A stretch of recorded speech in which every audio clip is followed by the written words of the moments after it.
Just think about that. I don't think we need to write it. We don't need the blackboard. You heard it.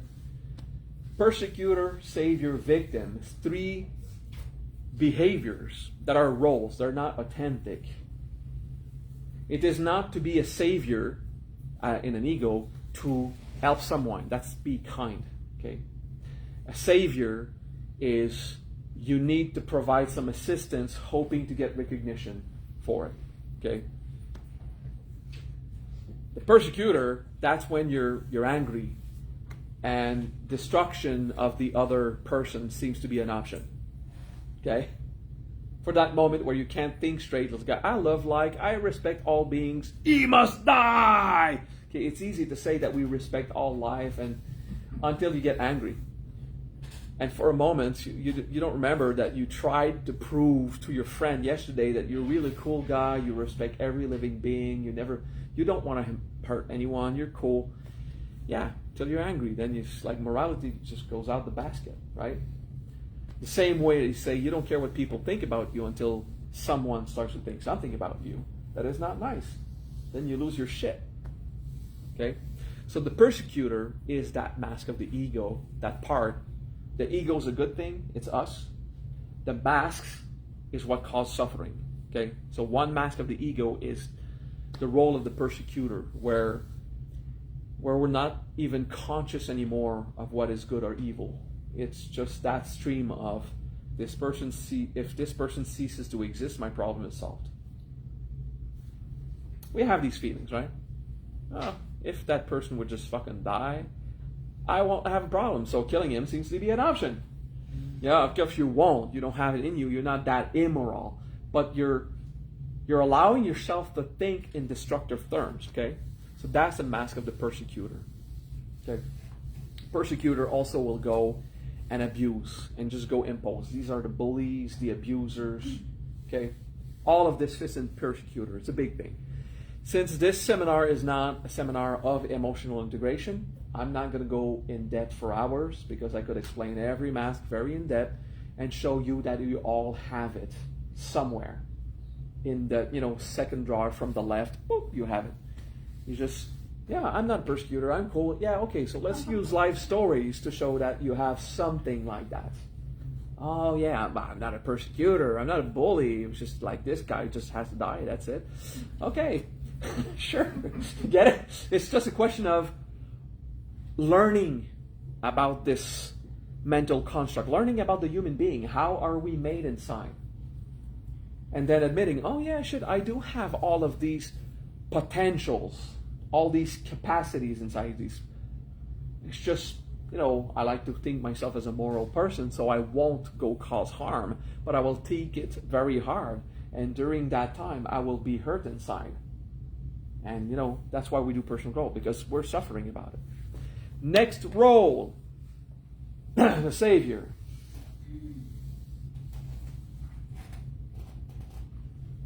An act of kindness is to open the door to Abuelita because she's got her grocery bags, and it's a kind gesture. Okay. Is it an act of charity? Or is it an act of greed? Are we playing the Savior? Well, it's an act of charity. It's good. You help, okay? And then it's like, Dio mio, she didn't say thank you. You were expecting something in return, right? It was not an act for her to be happy. It was an act for you to be validated. Gain value in society. Have someone tell you that they like you, that they're happy. Okay. Because if it hurts your feeling that she doesn't say thank you, why were you opening the door? Was it for her to be happy? Now, Abuelita es una poquito loca, okay? Because she's 78,000 years, and, she's one of those, you open the door, carajo, and just she keeps going. You don't know what happens in her mind, okay? But now she's rebarbative to the fact that, I'm not that old. Yes, you are. Look at yourself. But, just shut up anyway. But she reacts to your act of kindness. Now you're pissed. Like, okay, abuelita es una Okay, whatever. I don't know how to say it in Spanish. Abuelita la perita. Okay, so so you understand what is your motivation to do an act of kindness? So playing the Savior in the surface looks identical, but you suffer your act of kindness because your act of kindness was just a medium for you to attract validation or attention or value. You understand that? So the Savior is the person who would hinder himself, give money when they don't have the money, just for those to say, wow, thank you for your support, whatever, okay? That would be the Savior. The Savior is the person that is ready to hinder themselves, that is ready to do everything to get a bit of thank you, a bit of value, because they feel so cheap and lost that they need the world to love them. So you go into a quest to be loved. I do a lot of acts of charity, and then sometimes my family, my girlfriend, my mom, say, you're not a savior. Stop helping everyone. You're not a savior. You want to be loved by people, right? Like this, they're convinced I'm doing it for a reason like that. No, I'm doing it for them to be happy. But I don't know. I mean, she had good arguments sometimes like that. Oh, that's savior. You don't have the money. You're giving the money, and you don't have the money. Fuck yeah, you're right. Okay, I mean, I had to look. I'm not gonna say no. I'm not doing this, and just shame that they see the truth in me. Yeah, okay. I didn't even realize it, but that's true. That was not respectful of me. That was just like give everything you got so others be happy. So, it's good. It's good sometimes to just have someone help you look at yourself. But most people that you give help, they're not going to say, hey, don't play the Savior. They say, hey, thanks for the help, man. That's it. Because playing the Savior is, if it's your only way to help people, well, just go and play the Savior. Because at least you'll be helping people. You're going to get the positive karma of wanting to save them. Yes. Because you're helping. You're contributing.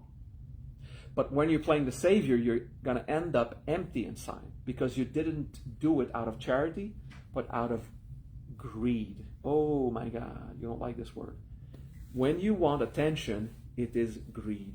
It's not greed of money, but it's something that you want to pull in at all costs. I want more. The same need of I need more money you have like I need more attention. Same feeling. It's greed. Okay? The greed for validation that will push you to become a savior. Okay? Cool? So that's the mask of the Savior. The victim. Do I need to describe the victim? Pay attention to me! Okay, that's it. End of class. Okay. Seeking help is not playing the victim. It's seeking help. If you need help, just go express it. You don't need to face the world and life alone. If you're stuck in a pattern where you absolutely must have a savior to look at you. Saviors and victims are friends, right? Because they self-validate. So the victim must not solve his or her problem. Because the savior needs that person to be in need of saving. And the victim needs to remain in need of saving to be saved. So the savior-victim combo is the worst kind of couple you have. Usually it's just a savior alone, a victim alone, but sometimes you see both, and they try to look for the persecutor, and it's a mess. Okay, so the victim doesn't want the help. They just want the attention. And they will not want to heal because the sickness is useful for them. All right. So you want to change an aspect of your life, your health condition, your finances, your relationship, just your general well-being. There's something inside you working against you because there might be something inside you that needs to be in pain right now. Okay, let's give an example. There was a moment I had a lot of fibromyalgia, and I knew that I could find a way to influence it, to reduce it or change it. Now I've been without symptoms for a month, Like I have a crisis every month, every 2 months. Usually it was daily. Remember, it was daily, every single day. And at one point, it's like, I'm doing my mystical thing. I'm doing everything. Like I'm doing, except walk 20 minutes every day and stuff like that. Yeah, I get it. But even then, it didn't help. And then Michaela came and she says, okay, I'm going to massage your legs because you're really hurt today. I can see it just the way I walk. I walk crooked and stuff. I'm going to massage, okay? And I was like, thank you. I've always been so grateful. She would take the time when after a day of work, she's tired. It's like, no, I'm going to give you 5 minutes. You need it. It's like, thank you so much. And she said something spectacular for me. Oh, le pobrecito que le gusta el masajito porque le gusta mucho. Okay? And I forgot the phrase, but it basically meant, it was cute. She took this little voice. I didn't expect it. It was so cute, so I allowed it. I was like, yeah, that's cool. And that, she was sarcastic, but like, thank God you have fibromyalgia, so can you get all these beautiful cocola, all these little caress. It's like, oh, fuck. Am I using it? And that I saw a part of me that enjoyed having a health condition, knowing that if she sees me I go too bad, she would go. I mean, she still gives me the attention, the affection I want. I mean, sometimes more than I want. Not too often, but it happens, right? We talk about it. It's like, it's okay. She's really respectful, so not a problem. But sometimes I do need attention. I do want it. And there was a little child, and this little kid part of me that says, Mom will bring me a hot soup, this kind of feeling. Yeah. So I could not apply my technique. 2 days later, it was gone. If I want affection, I can just ask for it. I'm going to get it from her, from my mom, from my kids. Different kind of affection, but I'll get it. But yeah, so I was using it. So I like taking personal stories, especially stories that are recent, like this was last year, something like that.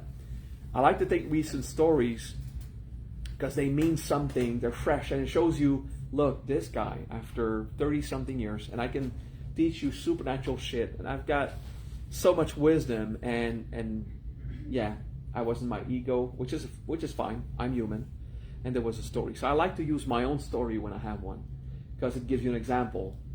As long as we're incarnate, we have this stuff to deal with.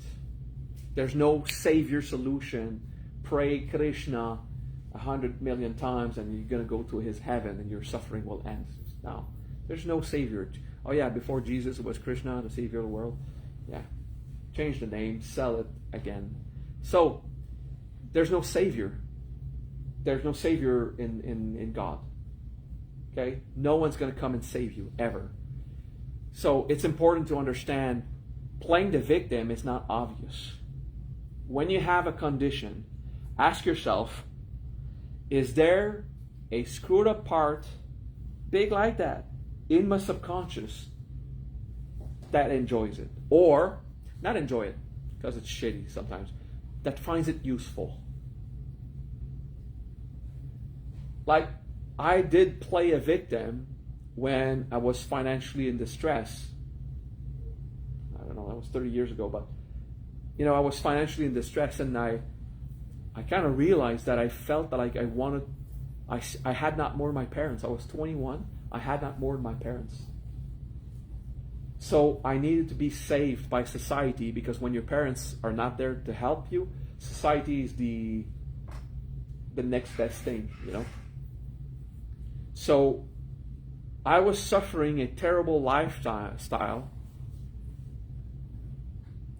very harsh condition to live.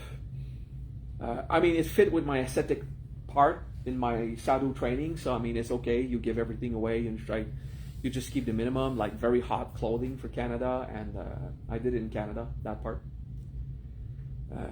I went to India so much later. So I did it in Canada with people I met there who knew all this stuff. So, and I needed to be poor. I had to realize that I was playing the victim, but it was so subtle. And then I integrated that. It's like that I hate it. To never be able to reach month's end. Like, and then it just got to me.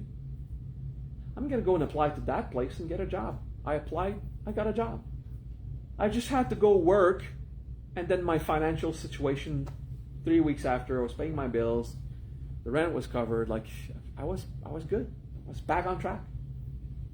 You know? But there's a part of me that cut my creativity, that cut my mind, all the sense of responsibility I could have taken to go and resolve my issues. I was blinded by the fact that as much as 98% of me needed more money, 2% was stuck in it, was like, this is the only way I'm going to get this kind of affection from my parents, if they come and give me food. Okay, so that's one of my stories. Okay, so there's stuff like that.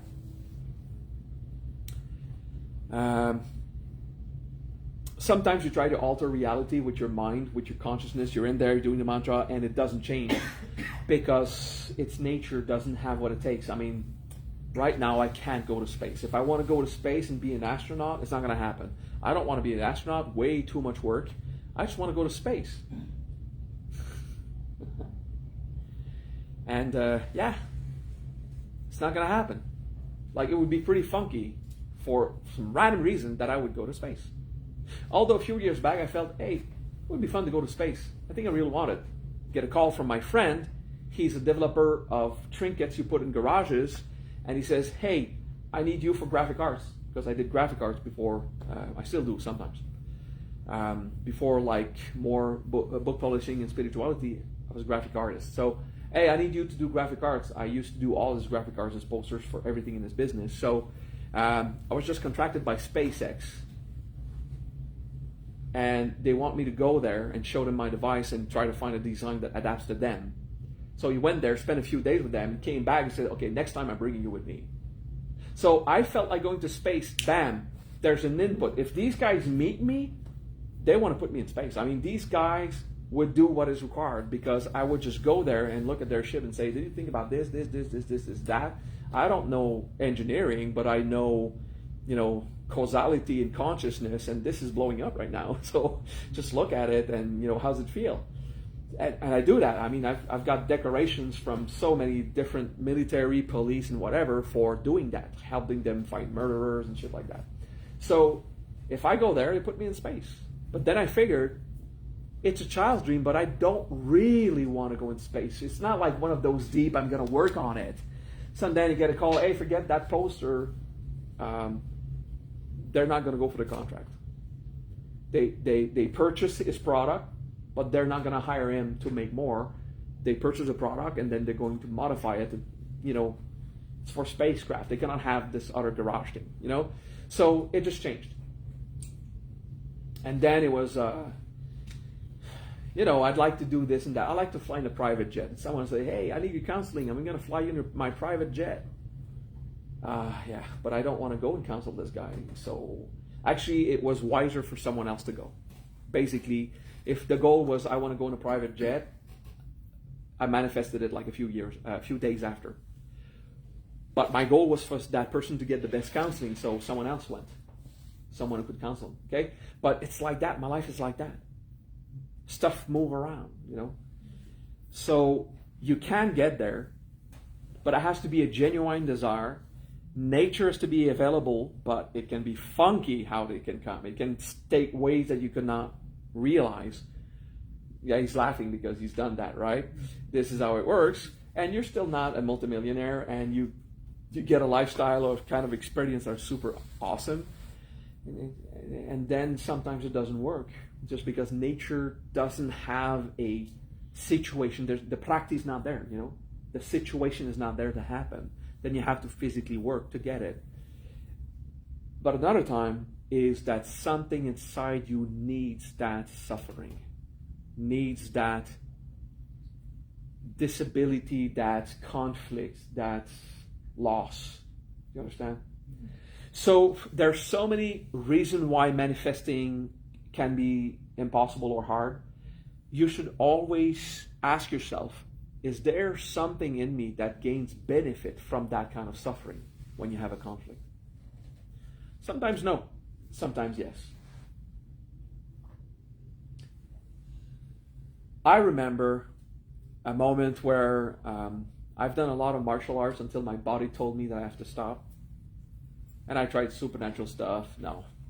My body told me to stop, and I had to mourn being a warrior after years in dojos and doing all these different things. Yeah, I had to accept there's 2 health conditions that says no, just stop that. Okay. So I don't have big health problems, but a hernia, if it gets hit, it tears again, so can't do it again. Simple as that. So sometimes it's just that, but other times but I want to go and do martial arts. Can you just go in the dojo and do it alone? No, I want to get hit, and I want to hit someone. It's martial arts. You're not there to ballet. If I want to dance a samba, I'm going to a samba dance. I want to hit someone in the gut, and I want him to kick me back. I want to warrior. This kind of thing. And yeah, so it doesn't seem like there's going to be a supernatural way to make my body fit for that anymore, or it would be a whole lot of efforts to get to this point. And I'm not ready to put in the effort. So you see, I did look at myself. Is there a part of me that tries to play the victim? It's like, I can't be a warrior again. Poor me. Like, am I attracting attention? No, it's just nature. It's like how people evolve. I'm 51. I'm not 30. And I can not go get punched. It's just like my body doesn't stand it. That seems pretty normal, right? Now, I know supernatural stuff. If I would invest energy in it, I could. But that amount of work, so much more useful now, spreading wisdom, giving you teachings, organizing seminars. It's better to do that. So sometimes you're not playing the victim. Sometimes you are. You have to go and find it. And I realized something inside me enjoyed having the fibromyalgia in that period, the leg pain, the body pain, everywhere pain, and that pain moves. And fibromyalgia, the pain changes place. That's why for a while they thought it was in your mind. It's actually neurological. And because I would get a special treatment.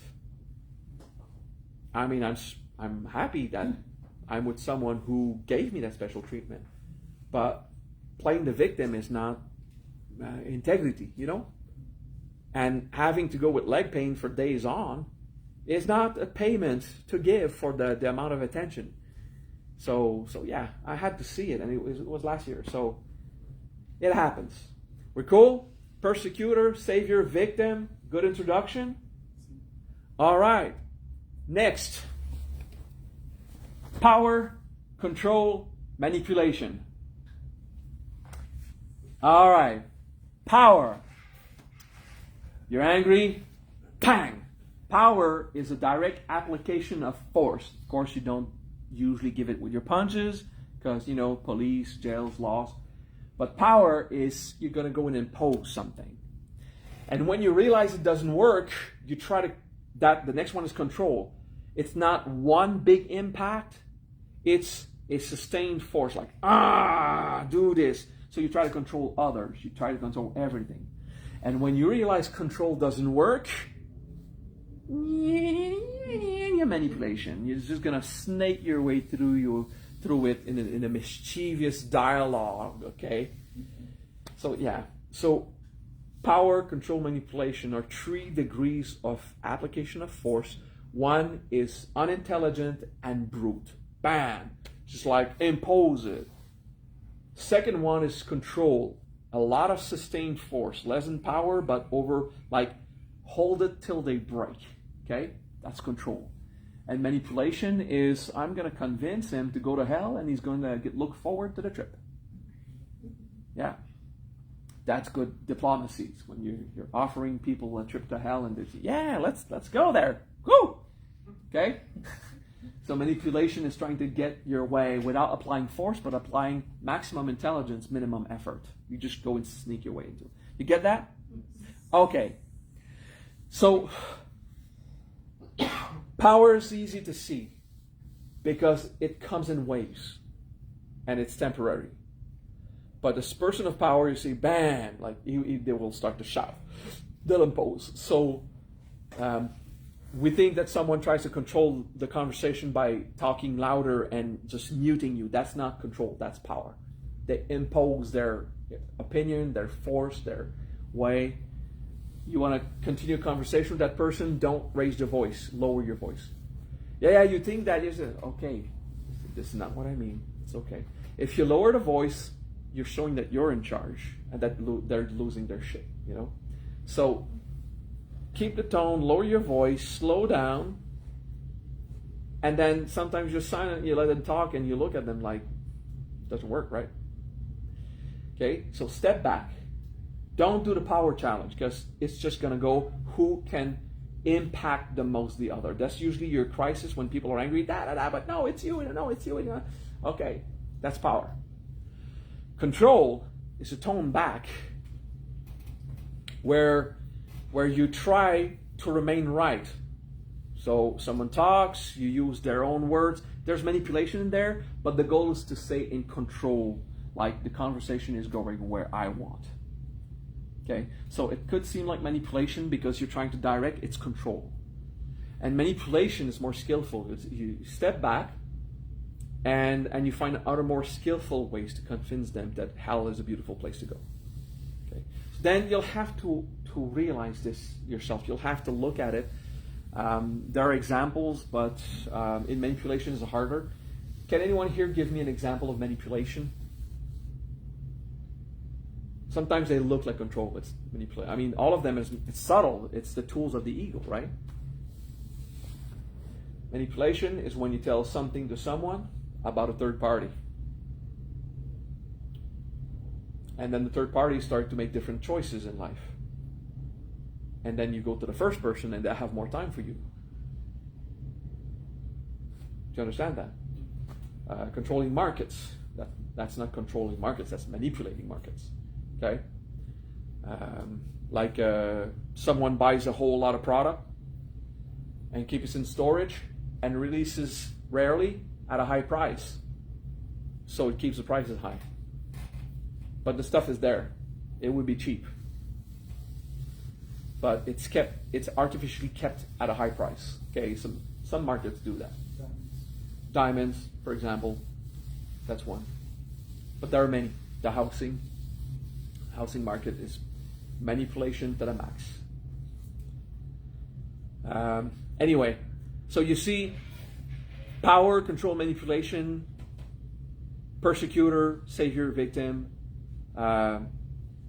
One does not necessarily go with the others. It's like three masks like this, three masks like that. They go like this, okay?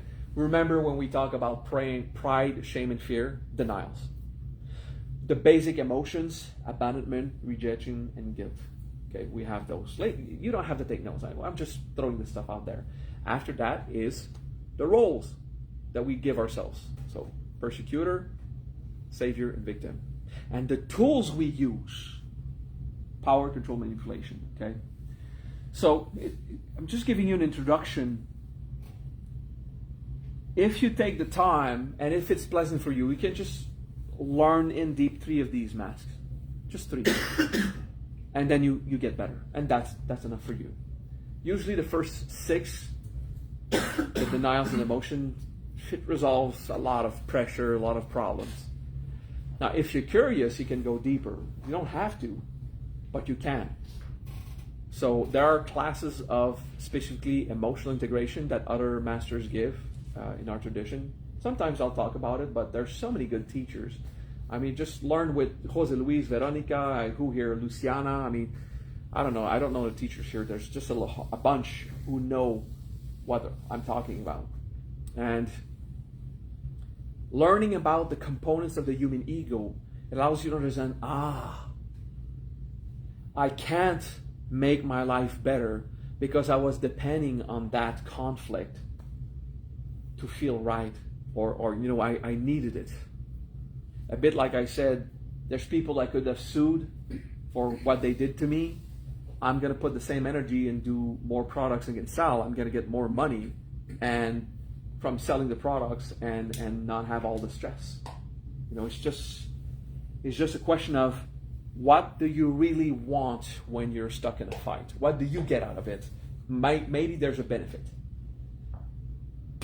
You have to be just. Try to prove your point to people of authority. Like, say your story the way you see it to the judge, not to the la chica que hace la chiste, chisme. How do you say it? The rumors, not The gossiper. yeah, not the gossip. Thank you. I'm lost between many idioms, so sometimes I have to changer du français pour comprendre ce que we're talking about. So, right, it is what it is.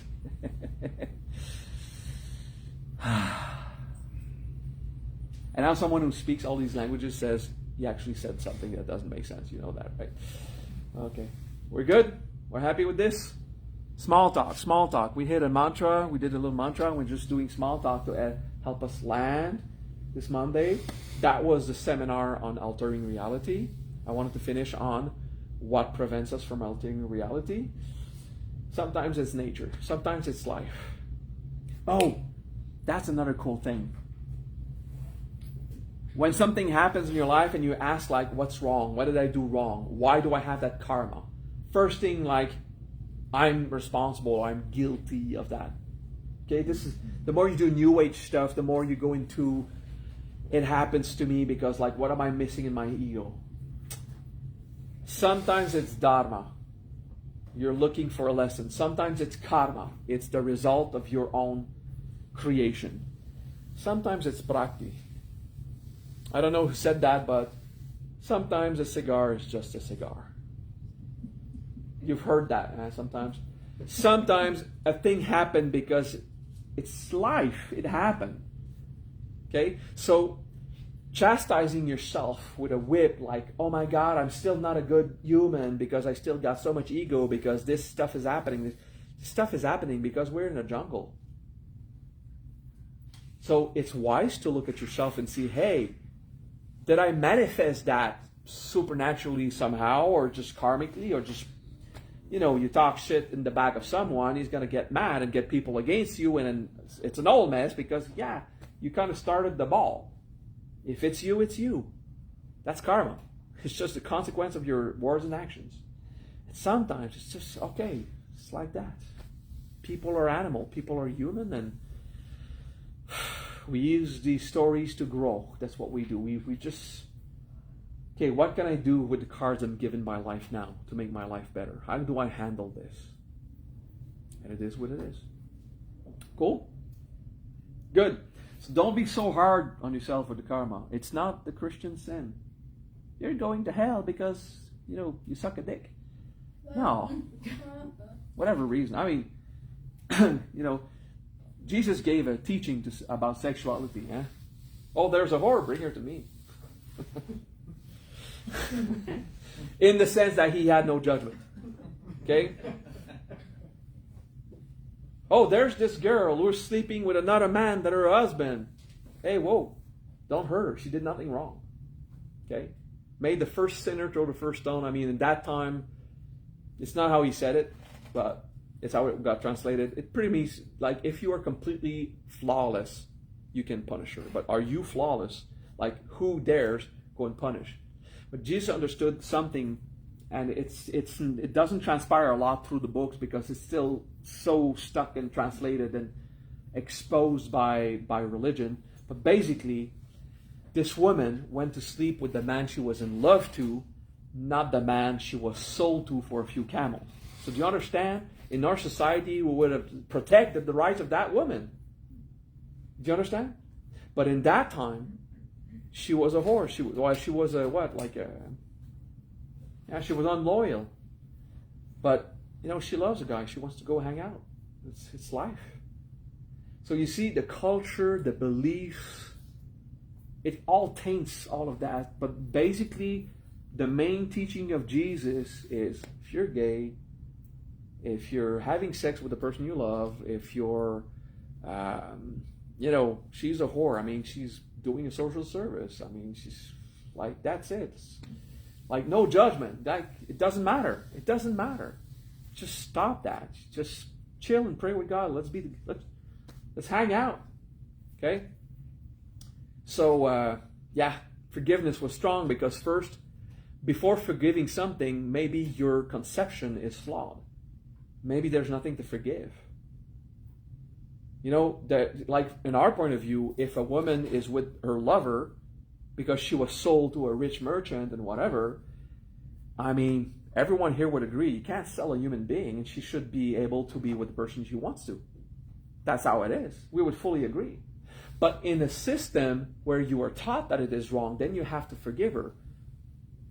First thing to understand, often there is nothing to forgive. It is your greed, your conception, your belief that are stuck in such an antiquated system of belief that you don't realize that there's nothing to forgive. Now, someone comes to you and gives you a punch in the neck. I mean, there's no religious philosophy that says that this is fine. There should be forgiveness. Now this is something to forgive because this is wrong. Unless you're in a dojo and actually you ask for it, you know. You go to a dojo and say, punch me, punch you back. And then giving a punch in the context. Do you understand that? There's always a context. Is that a vicious act, an arrogant act? Is it violent? Is it something to be forgiven because it's an offense for real?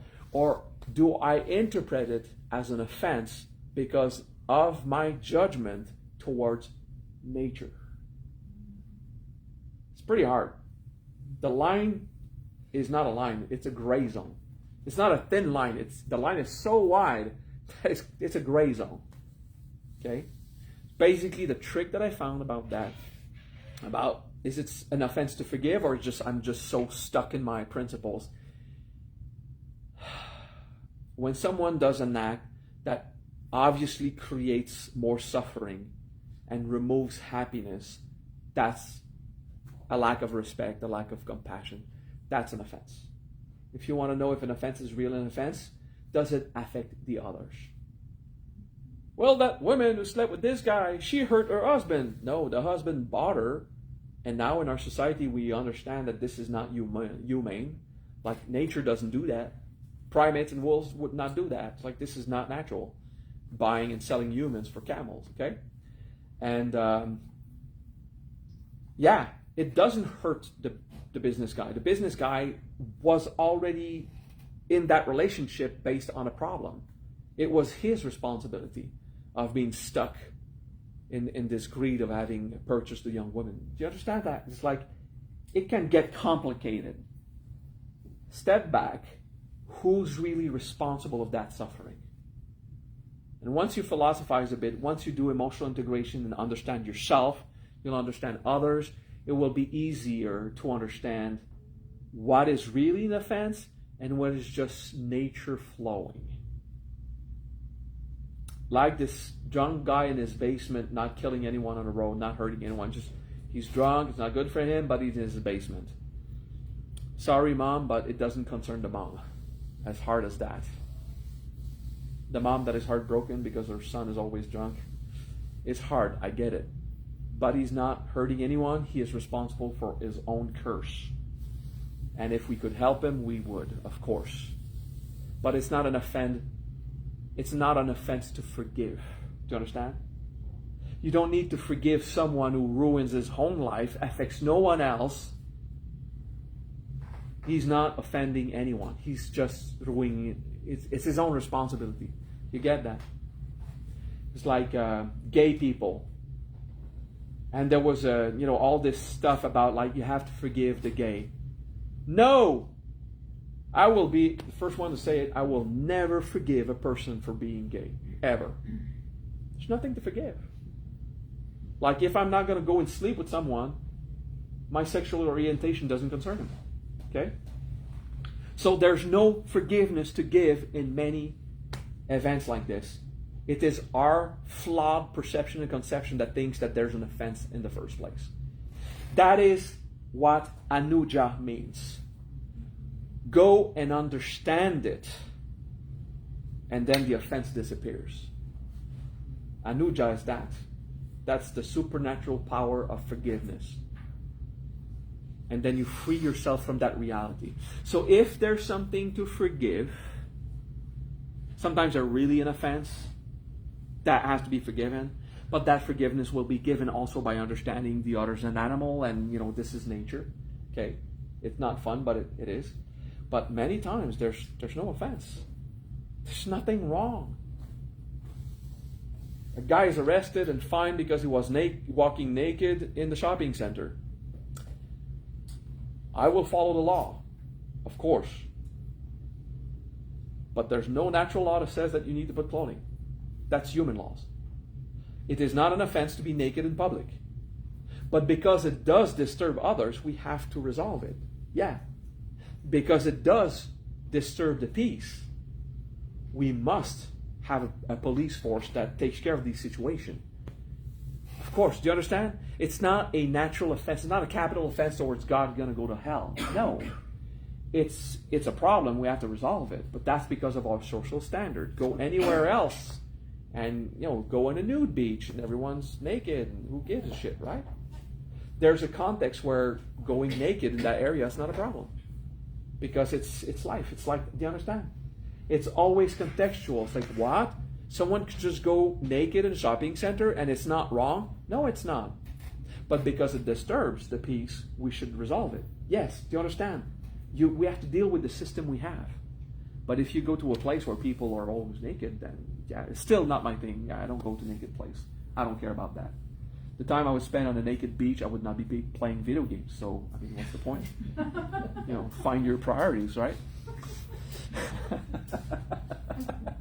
I hope I gave you enough examples in the last hour about all of these possible nasty interpretations. Like, it is work to do on ourselves to realize what really is good and evil, right and wrong.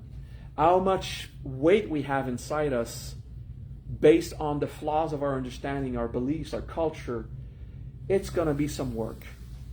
So if you want to transcend reality, you cannot be stuck in it. So if you believe that someone must, it's an offense unto God to not wear the, how do you call this, the mask of the Muslim? The sari, the sari, yeah. The hijab, yeah, okay. If the sari or the hijab, depending on where you go. If you believe that it's a sin, you're not going to be able to affect a whole lot of part of nature regarding free rights, liberty, all the stuff. Like if you have your belief, okay, now women have to do this because it excites men, it's wrong, No, it's just men controlling women, and it's, an abomination in my mind. There are women who like it. Oh, this is good. Because if you believe women should not wear it and be proud of themselves, that's also a belief. Those who do wear it and they want it because it's part of them now, respect them too. It's like, let them decide whatever they do. But if you have a belief, pro or con, if you are in favor or against, then you have a thing about fashion and look and religious implications about this piece of cloth in your face. Like, if you're in favor or against, if you have a position about it, you can't affect that part of reality in your modulations. In your, I'm manifesting, I want to live that kind of experience, bang, bang, bang. Like, I want to have nice clothing, but you believe people on the other side of the world are imposed to have a hijab. Because of that, you're stuck. You're not going to manifest good clothing. That's it. Do you understand? It's like it will block a part of your life. There is so much to discover about ourselves. So yeah, keep studying the jungle. We are primates in nature, and we must have a good system so that we all keep harmony.